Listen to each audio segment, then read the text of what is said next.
Rosalie. Ayan. Nagluto po siya ni sister na 1 kilo po.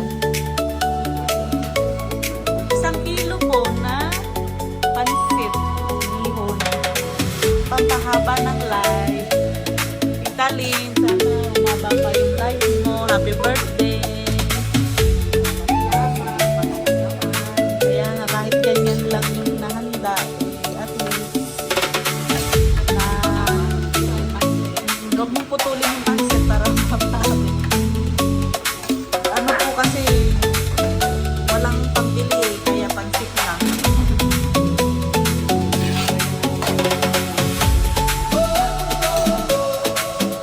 Ayan po, malapit na maluto. Malapit na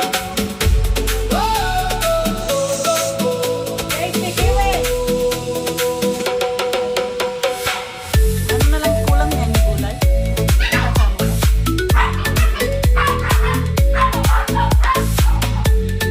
Ay! Pwede! Sige, hindi na pa ano eh. Napaka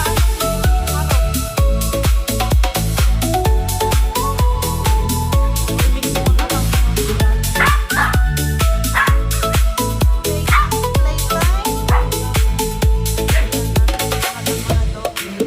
Molly, makilaro ka daw Molly sa kanila daw. Makilaro ka daw sa kanila. Si Katie ang pinakaharap.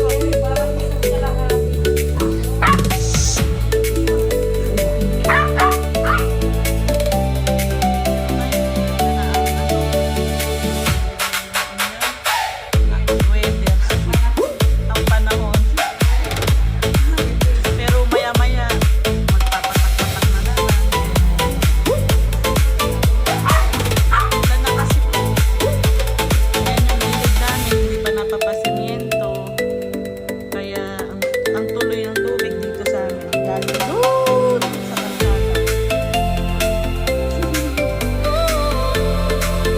Soon po. Kaya pag malakas ang ulan mga guys, dito didiretso yan. Kaso hindi naman dito sa may tama yung borna na maliit. Ano kay Kate? Kiting harot. Ayan si Kiting harot. Tampipi. Si Kiwi. Okay, giri-giri ano? Shhh! May iniisip na naman. Hoy! Hoy! No!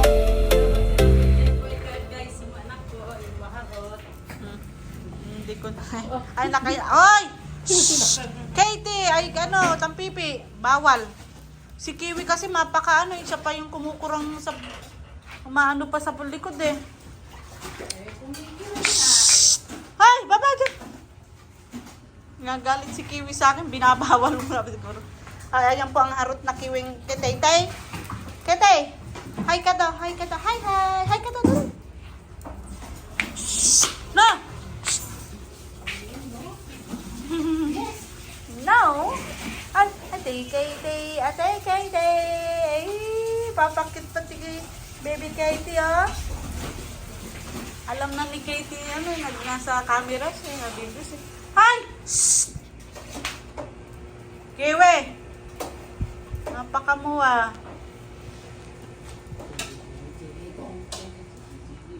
Happy, si Happy ang pinakamabait. Gusto rin yung buhok mong ganyan. Baba pa kalikot. Kalikot yan talaga. Luto na? Ay, ito po, luto na ang handa ni Tita Lynn. Tikman na po natin. At, Tikman na natin. at umpisahan na. Ang tigas.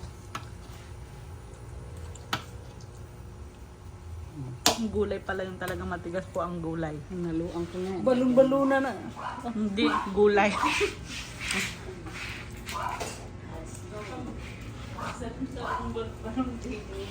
Gulay yon. Kala mo lang na balon-balunan.